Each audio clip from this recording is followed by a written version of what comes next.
My dad actually took my brother to the rink to sign him up. They said, do you have any other children that would be willing to play? This is Los Angeles in, the late 80s. So there was no hockey. So they were desperate for bodies, and they didn't care if I was a girl. So I kind of fell into hockey in some weird way, and that it was a sport that I fell in love with out of the gates.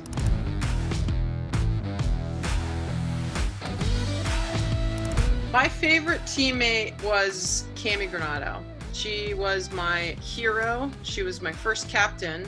She captained the 98-2002 team. And I just learned so much from her. Just a great person.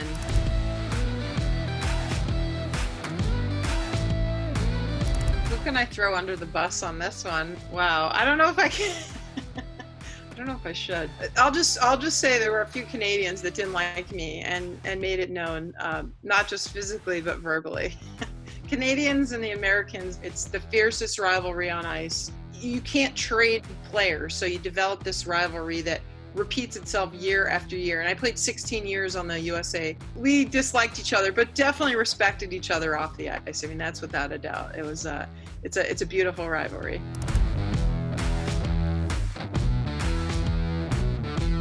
I had a torn labrum for about 11 years of my career. I tore it when I was like 20, and it prohibited me from doing certain things like jumping up for a puck on my right side or using my arm. And I did everything I could to strengthen it, but I didn't get surgery until after my fourth Olympics. Did my best to have it not show and not tell anyone, because you never want your opponents to know your weaknesses.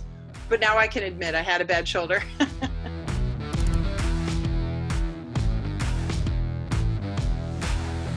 Have that dream, hold on to that dream. I was told girls don't play hockey, or at the time hockey wasn't in the Olympic. Fortunately, my family never told me that wasn't possible. They let me dream and aspire to be a professional hockey player.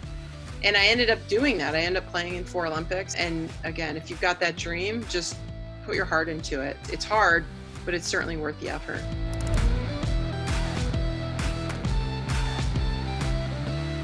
Definitely winning a gold medal in the 98 Olympics. Seeing your flag being raised, the national anthem, your teammates holding hands, and just that moment that you're literally on top of the world. You're the best in the world. And because it was the first time women's hockey was in the Olympics, just to be a part of that team, which was such an amazing team, I can't top that.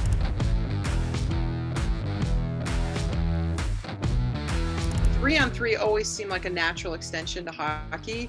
I certainly was following 3-on-3 basketball and seeing how amazing that and energetic that sport was. It's an Olympic sport in Tokyo next year.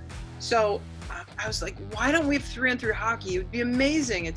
And so when I got the call from EJ at first, I was like, I don't know about coaching. I haven't coached in a while, but the more I thought about it, I'm like, this is pretty cool. I gotta jump at the opportunity. It'll be exciting to be with the athletes again, lending my experience, and it'll be a fun challenge as a coach to really think through the strategy of that and how to, again, score more goals than the other team and win a championship.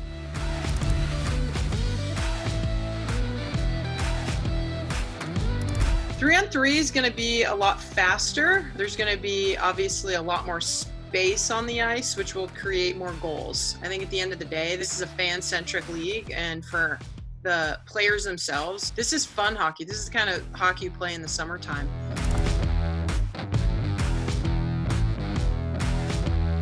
Well, I can't give up my game strategy yet, so I'm going to save that for behind closed doors, because again, I want my players to know and not the fellow coaches.